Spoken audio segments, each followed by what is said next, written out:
Bismillahirrahmanirrahim. Assalamualaikum warahmatullahi wabarakatuh. Salam ekonomi Rabbani.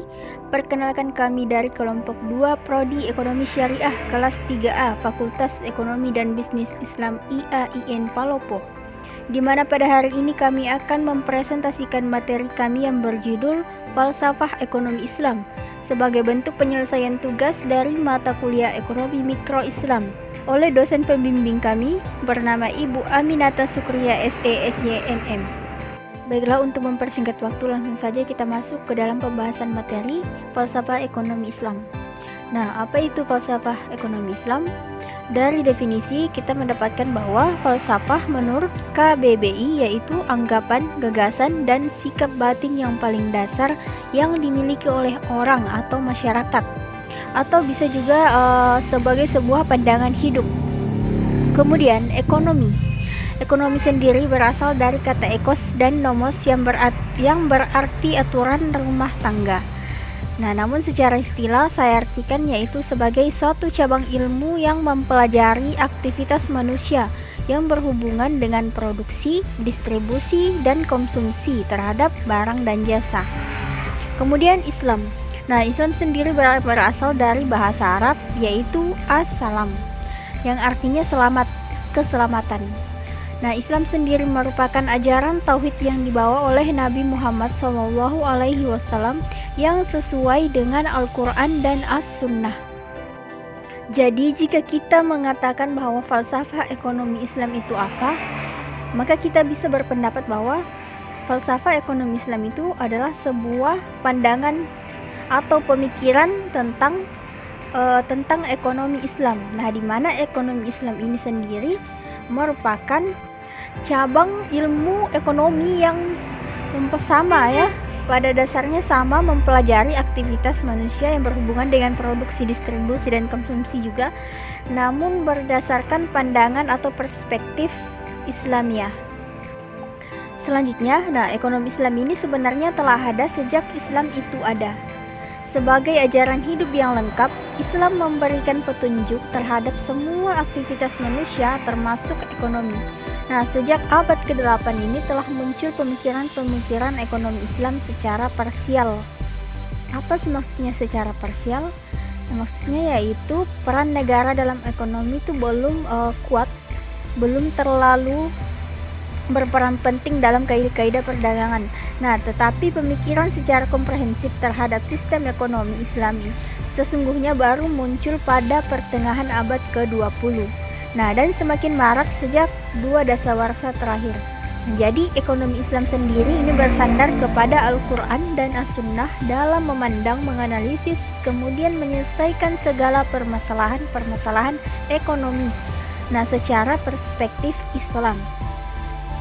Selanjutnya yaitu ruang lingkup ekonomi Islam. Nah, pada dasarnya sebenarnya ekonomi Islam juga mempelajari perilaku ekonomi seperti pada umumnya. Nah, namun ada pendapat yang mengatakan bahwa ekonomi Islam hanya mempelajari perilaku individu dari negara atau masyarakat muslim saja, nah, yang dituntun oleh ajaran Islam.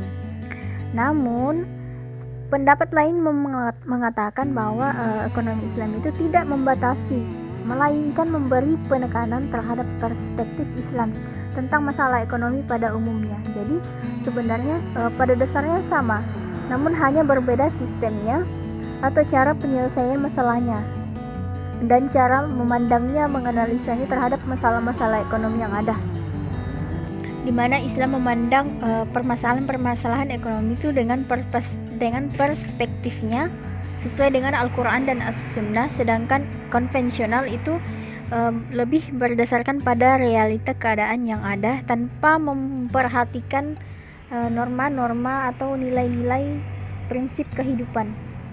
Selanjutnya kita masuk kepada konsep dasar ekonomi Islam. Nah, yang pertama yaitu ekonomi Islam sebagai bagian integral dari agama Islam, di mana ekonomi Islam ini dibangun atas dasar agama Islam karena ia merupakan bagian tak terpisahkan atau integral dari agama Islam, di mana Islam ini merupakan sistem kehidupan yang disebut dengan way of life, di mana Islam ini telah menyediakan berbagai perangkat aturan yang lengkap bagi kehidupan manusia, termasuk dalam bidang ekonomi sendiri. Nah, inilah yang disebut dengan syumulatul lail, Islam atau keuniversalan Islam dari segi kehidupan, berbagai segi kehidupan. Kemudian yang kedua yaitu ekonomi Islam sebagai suatu ilmu dan norma. Jadi dalam pandangan Islam sendiri, ilmu pengetahuan itu adalah suatu cara yang sistematis untuk memecahkan masalah kehidupan manusia yang mendasar segala aspek tujuan yang disebut dengan ontologis, kemudian metode penurunan kebenaran ilmiah yang disebut sebagai epistemologis, kemudian nilai-nilai yang disebut sebagai aksiologis yang terkandung pada ajaran Islam itu sendiri. Lalu bagaimana dengan pemahaman Islam tentang norma? Pemahaman tentang terminologi ekonomi positif, ekonomi, dan ekonomi normatif ini merupakan sesuatu yang sangat penting dalam mempelajari ekonomi Islam. Jadi inilah yang membedakan antara ekonomi Islam dengan ekonomi konvensional. Jadi kita lihat pada alurnya, alur yang berwarna putih itu merupakan alur ekonomi Islam sendiri, konsep dasar ekonomi Islam. Nah, kemudian yang abu-abu itu merupakan alur dari ekonomi konvensional. Kemudian yang berwarna maron itu adalah alur keduanya. Jadi ada bagian yang memiliki keduanya. Jadi saya jelaskan lagi sedikit. Nah, ekonomi Islam ini memiliki dua tadi konsep dasarnya, yaitu norma juga dan ilmu. Jadi ilmu ini sebagai pemecahan masalah, kita lihat alurnya. Kemudian norma di sini sangat penting dalam Islam. Ada positive economics, kemudian normative economics. Nah, di sini yang membedakan dia dengan ekonomi konvensional, di mana ekonomi konvensional ini hanya melihat pada positive economics-nya saja. Sedangkan ekonomi Islam ini melihat pada normatif economics-nya juga. Lalu apa itu normatif economics dan positif economics? Jadi kita lihat. Nah, jadi positif economics ini membahas mengenai realitas hubungan ekonomi atau membahas sesuatu yang nyatanya terjadi atau berdasarkan fakta kenyataan yang ada yang terlihat. Sedangkan ekonomi normatif ini membahas mengenai apa yang seharusnya terjadi atau kita lakukan. Jadi normatif ekonomi itu berdasarkan value atau nilai yang berdasarkan norma-norma, prinsip-prinsipnya. Nah, di sini keharusan yang dimaksud di sini dalam normatif ekonomi yaitu berdasarkan nilai atau norma-norma yang tertentu yang ada dalam suatu wilayah tertentu. Jadi kita lihat pada contoh pernyataan yang pertama, itu ada dua pernyataan. Yang pertama berbunyi seperti ini: kebanyakan orang akan mengonsumsi barang dan jasa apa saja sepanjang memberikan kepuasan maksimal. Jadi pernyataan ini hanya melihat pada sisi positif atau maksudnya berdasarkan fakta kenyataan yang ada, namun tidak melihat pada norma-norma atau nilainya. Yang dimana kita melihat pernyataan kedua itu adalah pernyataan normatif ekonomiknya. Jadi tidak semestinya segala nafsu mencari kepuasan dipenuhi. Maksudnya yaitu dalam ingin mencapai kepuasan yang maksimal itu kita tidak harus atau tidak mestinya segala nafsu yang kita inginkan, sesuatu yang kita inginkan itu kita penuhi. Karena sesuatu yang berlebihan itu hanya akan memberikan dampak yang tidak baik kepada diri kita sendiri, baik itu untuk diri kita dan orang lain juga. Contoh lain misalnya dalam hukum penawaran yang menyatakan bahwa jika harga suatu barang meningkat, maka jumlah barang yang ditawarkan itu akan meningkat. Nah, ini merupakan pernyataan positif, di mana hukum tersebut berlaku karena para produsen memandang bahwa kenaikan harga barang adalah untuk mencetak keuntungan atau pendapatan setinggi-tingginya. Namun pernyataan normatifnya ini menjelaskan bahwa teori ini tidak menjelaskan faktor apakah yang mendorong dan mengharuskan produsen untuk mencari keuntungan maksimum, yang sebenarnya ini merupakan pernyataan positif. Jadi apa yang mendorong seseorang untuk mendapatkan keuntungan semaksimal mungkin. Dan di sini Islam mengatur seseorang dalam menjalankan yang namanya sirkulasi keuangan atau sirkulasi hartanya agar terciptanya keadilan sosial.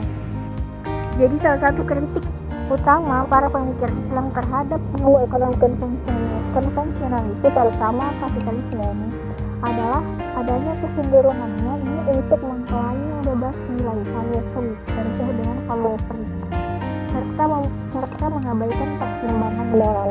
Jadi memang ekonomi konvensional ini tidak memperhatikan norma atau nilai-nilai yang ada dalam masyarakat sendiri, sehingga hanya melihat kepada keuntungan pribadi atau kepentingan suatu kelompok tertentu tanpa melihat kepentingan bersama umat. Jadi dari alur tersebut sudah bisa kita pastikan bahwa ekonomi Islam yang memiliki konsep norma dan ilmu sebagai pemecahan masalahnya, kemudian akhirnya tercapailah yang namanya falah atau kesejahteraan kehidupan dunia dan akhirat. Kemudian kita masuk pada tujuan sistem ekonomi. Nah, jadi tujuan sistem ekonomi yang kita ketahui itu yang paling utama adalah pencapaian falah, yaitu mencapai kesejahteraan untuk tidak hanya untuk duniawi saja, namun juga untuk akhiratnya. Seperti dalam Quran surah Al-Baqarah ayat 201 yang berbunyinya, Tuhan kami, berilah kami kebaikan di dunia dan kebaikan di akhirat, dan peliharalah kami dari siksa neraka. Juga dalam Quran surah Al-Qasas ayat 77, Allah berfirman, dan carilah pada apa yang telah dianugerahkan Allah kepadamu di negeri akhirat, dan janganlah kamu melupakan bagianmu dari kenikmatan duniawi, dan berbuat baiklah kepada orang lain sebagaimana Allah telah berbuat baik kepadamu, dan janganlah kamu berbuat kerusakan di muka bumi, sesungguhnya Allah tidak menyukai orang-orang yang berbuat kerusakan. Dari ayat tersebut menjelaskan bahwa Islam tidak membatasi seseorang dalam mencapai kebahagiaan, dalam mencapai kenikmatan. Islam menganjurkan kita sebagai umat muslim untuk mencapai keduanya, baik duniawi maupun akhirat. Kemudian tujuan yang kedua yaitu tegaknya keadilan sosial. Dalam Quran surah Al-Hasyr ayat 7, Allah berfirman, apa saja harta rampasan yang diberikan Allah kepada Rasul-Nya dari harta benda yang berasal dari penduduk kota-kota, maka adalah untuk Allah, untuk Rasul, kaum kerabat, anak-anak yatim, orang-orang miskin, dan orang-orang yang dalam perjalanan, supaya harta itu jangan beredar di antara orang-orang kaya saja di antara kamu. Jadi ayat tersebut menjelaskan bahwa pentingnya untuk menegakkan keadilan sosial, yang sesuai dengan sila 5 dari Pancasila, sehingga tercipta yang namanya distribusi yang adil dan merata, dan sirkulasi harta yang tidak berpihak pada hanya satu golongan saja, tetapi menyeluruh. Kemudian pengembangan moral dan material. Jadi Islam tidak hanya mengembangkan sirkulasi material saja, namun juga mengembangkan dari segi moralnya, sehingga tidak terjadi yang namanya eksploitasi, penganiayaan terhadap saudara muslim lainnya, kemudian ketidakadilan dan lain-lain. Jadi di sini moral sangat penting dalam Islam untuk menjaga hubungan kita untuk menjaga muamalah kita sesama manusia dan hubungan kita terhadap Allah Subhanahu wa taala. Seperti dalam Quran surah Ar-Rum ayat 39. Dan riba, tambahan yang kamu berikan agar dia bertambah pada harta manusia, maka riba itu tidak menambah pada sisi Allah. Dan apa yang kamu berikan berupa zakat yang kamu maksudkan untuk mencapai keridhaan Allah, maka yang berbuat demikian itulah orang-orang yang melipat gandakan pahalanya.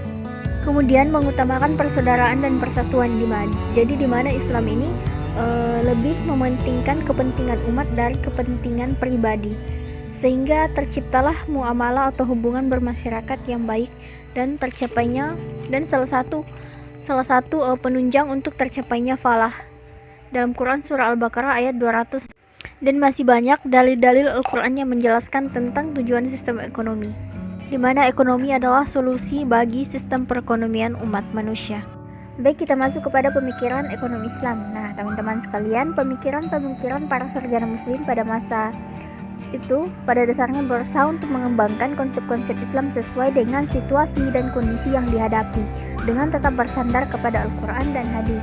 Memang harus diakui secara jujur bahwa para sarjana muslim pasca Rasulullah SAW itu banyak membaca karya-karya pemikir Yunani Romawi, sebagaimana juga karya Syrian, Alexandrian, Zoroastrian, dan India. Namun demikian, mereka tidak menjeblak tulisan-tulisan pemikir-pemikir Yunani Romawi, melainkan memperdalam, mengembangkan, memperkaya, dan memodifikasinya sesuai dengan ajaran Islam. Kemudian Siddiqi membagi sejarah pemikiran ini menjadi 3 periode. Ya, periode pertama yaitu fondasi awal masa Islam sekitar 450 Hijriah atau 1058 Masehi. Kemudian periode kedua sekitar 450 hingga 850 Hijriah atau 1058 hingga 1446 Masehi. Dan periode ketiga sekitar 850 hingga 1350 Hijriah atau 1446 hingga 1932 Masehi. Kemudian periode yang terakhir yaitu periode kontemporer sekitar 1930 Masehi hingga masa sekarang. Pada periode pertama ini, tokoh-tokoh yang dimaksudkan adalah awal mula pemikiran-pemikiran Islam ini lahir. Jadi di mana mereka hidup pada zaman Rasulullah Shallallahu Alaihi Wasallam. Karena berhubung waktu yang cukup singkat, maka saya hanya akan menampilkan nama-nama dari tokoh-tokoh pemikir ekonomi Islam. Nah, salah satunya yaitu Abu Hanif, yang mengkritik tentang transaksi antara pihak penjual dan pembeli yang sepakat bila barang yang dibeli dikirimkan setelah dibayar pada waktu yang disepakati. Jadi beliau mencoba menghilangkan transaksi tersebut yang dapat menimbulkan beberapa perselisihan dengan menganalisa terlebih dahulu apa saja yang harus diketahui, ya, apa yang harus jelas dalam transaksi tersebut. Kemudian kita lanjut pada periode kedua, di mana pemikiran ekonomi pada masa ini banyak dilatar belakangi oleh menjamurnya korupsi dan dekadensi moral, serta menebarnya kesenjangan antara miskin dan kaya. Meskipun secara umum kondisi perekonomian Islam berada dalam taraf kemakmuran pada masa ini. Pada zaman ini juga terdapat pemikir-pemikir besar yang karyanya banyak dijadikan rujukan hingga kini. Nah, salah satunya yaitu Ibnu Khaldun, yang kita kenal sebagai bapak ekonomi Islam. Kemudian periode ketiga, di mana kejayaan pemikiran dan bidang lainnya di sini pada zaman ini mengalami penurunan. Namun ada beberapa pemikir-pemikir ekonomi yang berbobot selama 200 tahun terakhir. Salah satunya yang saya akan bahas di sini adalah Shah Waliullah. Karyanya dapat kita temukan pemikiran-pemikirannya dalam buku Hujjatullah Al-Balighah, di mana menjelaskan rasionalitas dari aturan-aturan syariat bagi perilaku manusia dan pembangunan masyarakat. Jadi menurutnya manusia secara alamiah itu adalah makhluk sosial yang sehingga melakukan kerjasama antara satu dengan lainnya, misalnya dalam bentuk pertukaran barang dan jasa. Nah, kerjasama usaha atau mudharabah, musyarakah dalam bentuk pertanian dan lain-lain. Nah, di mana Islam di sini melarang kegiatan-kegiatan yang merusak semangat kerjasama ini, misalnya dengan perjudian, riba yang mendasarkan transaksi tidak adil, eksploitatif, mengandung ketidakpastian atau gharar yang tinggi, kemudian yang beresiko tinggi.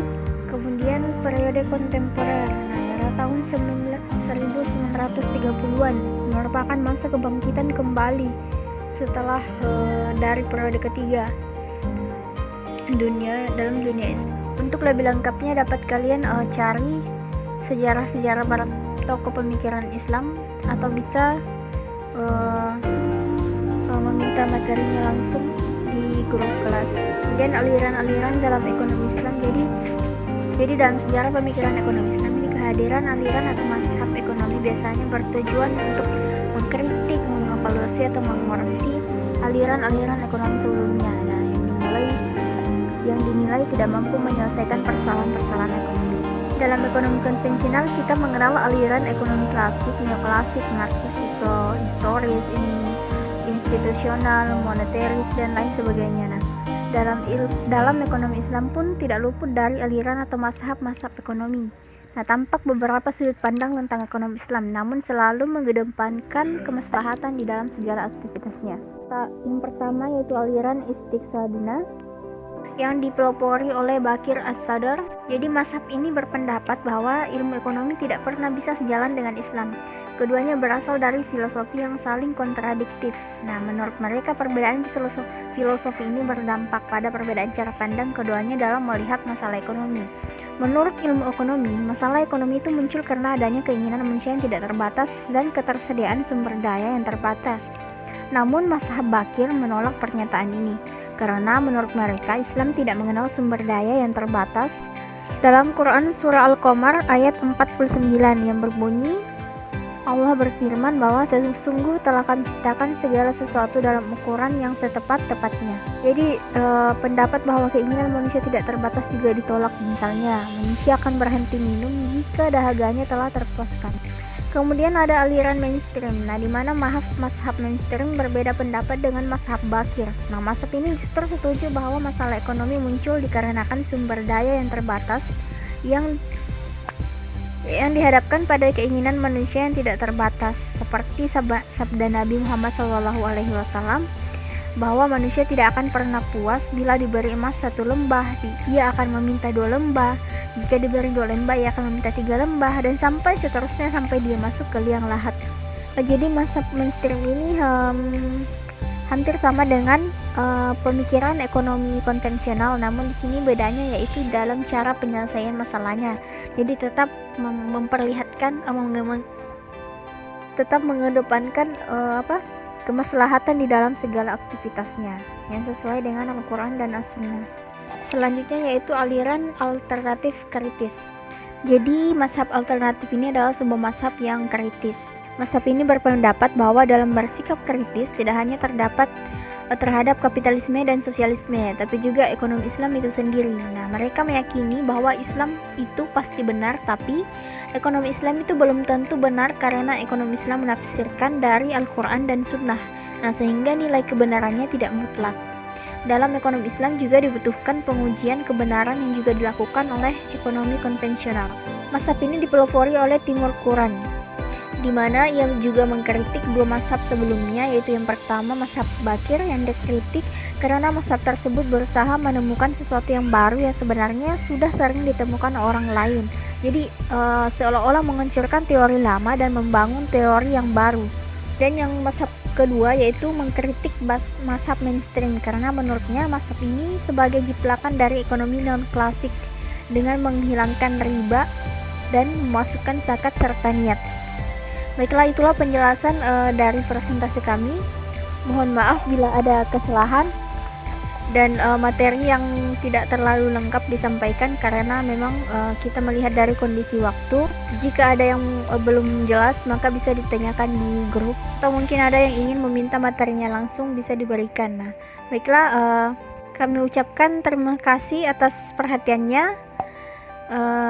Wabillahi taufiq wa hidayah. Wassalamualaikum warahmatullahi wabarakatuh. Thanks for watching us.